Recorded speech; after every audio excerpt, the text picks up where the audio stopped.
ఆంధ్రప్రదేశ్ ప్రజలందరికీ కూడా నా నమస్కారాలు. ఈరోజు చాలా దినమైన రోజు. ఎందుకంటే ఒక పేదవాడు 3 పూట్ల భోంచేయాలి, పేదవాడు లక్షాధికారి కావాలని తపన పడిన జగన్మోహన్ రెడ్డి మీద ఈరోజు రాయి సిజం అదేమన్నా కంత మీద కానీ పడి ఉంటే ఎంత డేంజర్ చెప్పండి. అంటే ఒక మనిషిని ఇలా కూడా చేస్తారా?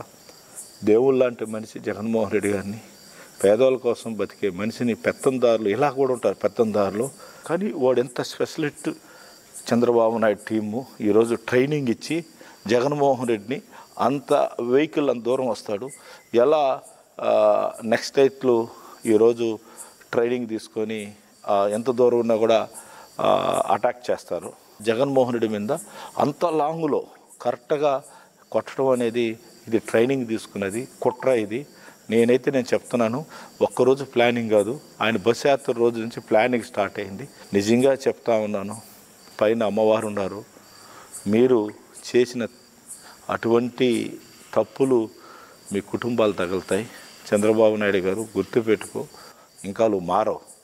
నీకు రామారావు నిన్ను పోటు పడటం, ఎంతోమందిని పట్టున పెట్టుకున్నావు. జగన్మోహన్ రెడ్డి కూడా అలా పట్టున పెట్టుకోవాలంటే మేమందరం కూడా ఉన్నాం. ఈరోజు నువ్వేదో చేసి అలా ప్లాన్ చేసినావు, ఇది పద్ధతి కాదు. ఇస్తూనే ఉన్నాడు జగన్మోహన్, చెప్తానే ఉన్నాడు పెత్తందాలు ఇద్దాం అని ప్రూఫ్ చేశారు.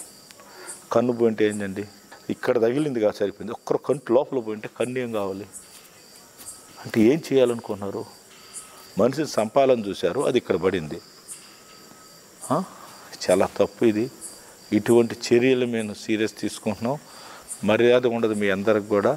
ఇటువంటి చేయాలంటే ఒక్కరోజు కూడా మీరు రోడ్లో తిరగలేరు. ఒక్కరోజు కూడా తెలుగుదేశంలో ఒక్కడు కూడా రోడ్లో తిరగలేరు. కబడ్దార్, మర్యాదకి వార్నింగ్ ఇస్తున్నాం. నీకు నీ బ్యాచ్కి అంతా కూడా నువ్వు అరికట్టలేకపోతే యుద్ధం దిగినప్పుడు ధర్మ యుద్ధం చేద్దాం. నువ్వు ఓట్లు అడుగు, మేము ఓట్లు అడుగుతాం.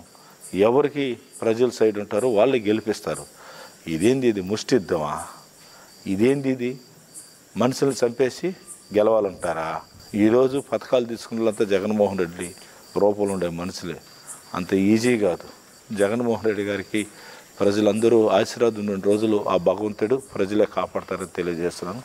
ఇటువంటి చర్యల్ని మేము తీవ్రంగా ఖండిస్తున్నాం.